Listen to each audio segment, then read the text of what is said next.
up, run it, pull up. Baddies, yes, sir. All my ladies trapping, stay up. Work 9 to 5, putting in overtime. Dancing at night, selling that hell on the side. Yeah. Work 9 to 5, putting in overtime. Hey y'all back with Adria Says, and if y'all are new to my channel, welcome, and here is my first review for the Black Ink Crew. The season starts off with them doing a recap of last season, and so you already know what happens. So Caesar always getting a little rowdy. He was really rowdy last season, but who knows what's in store for this season. But anyways, so Sky gets a new business. Them two was going at it. Then those two made up. And then the beef with Donna and Caesar started.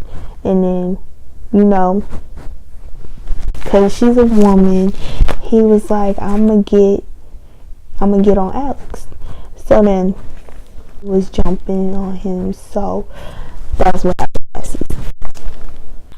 So to start this season off, they show that Bae, since she didn't get married last season, she got married this, I don't even know when she got married, but her and her husband now, they got married. They eloped at a courthouse, so good for her, you know. And it showed that her mom stayed with them for a little bit, so that's cool. I like her mom, she's so cute. And they start the show Ted and Tati. I don't really care for them, but hey, y'all do you. But they be doing too much in front of other people. Like, PBA is cool and all, but some things you just should just do at home. So Sky comes into place, and then Caesar announces that she is now the head of HR. Y'all, I like this because I like Sky. So people really want to feel like they could come to their human resource, you know, the head of it. And so I was like, I would love to have Sky as my head of HR, because she's just, you know, you could really relate to her. You could tell her anything. She ain't gonna be too judgmental. So I like that. So the next scene is Alex visiting his peoples at a barbershop. Y'all know I just love barbershops. Like, barbers are just so cute to me. I don't even know why, but they just so cute. So they go outside. A couple of his friends, I guess. I don't know. His cousins, friends, I don't know. But they go outside. He told them what happened about them jumping him. Ted and Cease. And Donna helping, and Donna being pretty much the cause of it, but whatever.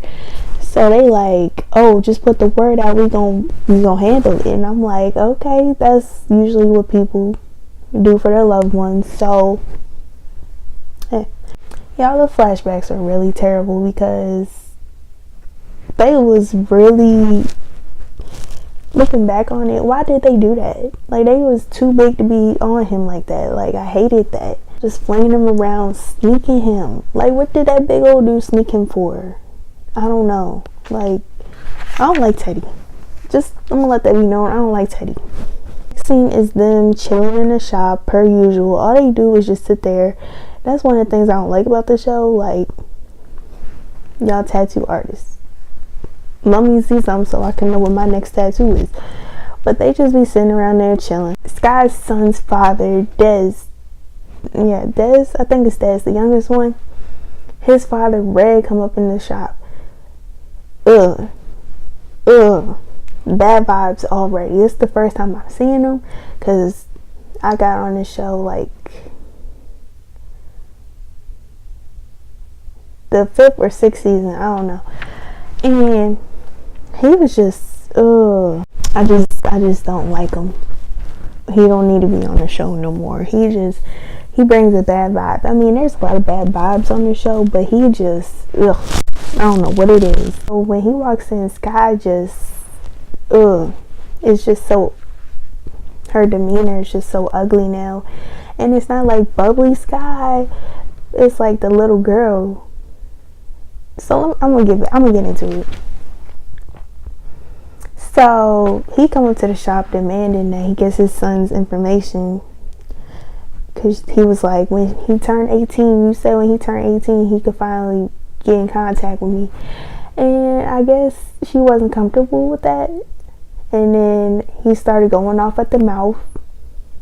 And then she walk away, and then she come back because he said something about growing up. And then she was like, you was 28 when I was 14. I was like,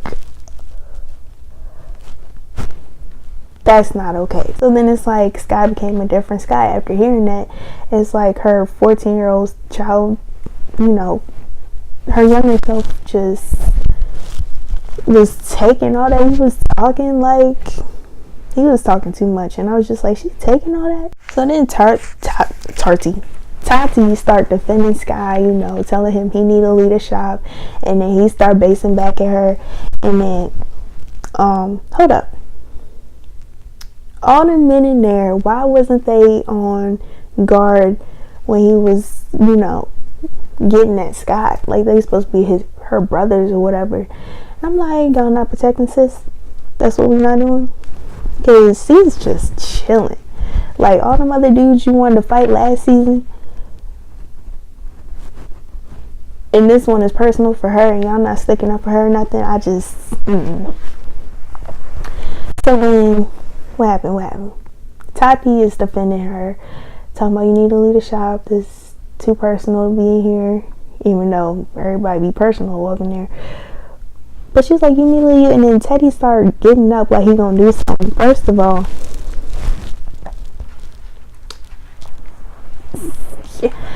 I have no words for Teddy. I'm sorry. I don't like him. Yeah, but Teddy acting like he's gonna do something, but no.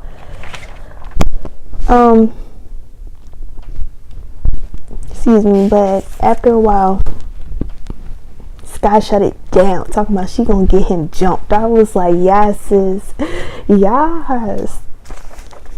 Okay, so the next scene is like the next day. Cease goes out to lunch with his family. You know, Shy and her mother. I forgot her mother's name, but I think she pretty. She pretty to me. So Shy goes to the bathroom or whatever, and her mother tells him she got her first crush. I'm like, her first crush? Probably the first one you know about. And then, y'all, I did not know her age for the longest. He talking about she's 14. I'm like, what? First off, I thought she was like 17. I'm sorry, I thought she was 17, almost out of high school. But baby girl just getting into high school or whatever. I don't know if she in the 8th grade or not, but so she come back and then sees he can't hold it in, so he like, I'm gonna go on a date with y'all, go bowling. She like, no, mom, why would you tell him? And I felt that. I was like, one parent or whoever always got told the other, and it's just whatever. So I was on her side. I was in my feelings, because who want to go on a date with their father and their mother, like, and then they're not even together, so it's chaperone. As the nighttime comes, and then Donna and Alex, they're on their way to a hospital. I felt so bad for Alex. He's so small. He is really small, and then he has health problems. They know he got health problems, so what they jumping him for? Eventually, they see the doctor. She said he got like damaged tissue, and he got to go to therapy. I feel like, I don't know, it was just terrible seeing him shaking and all that stuff. He was shaking.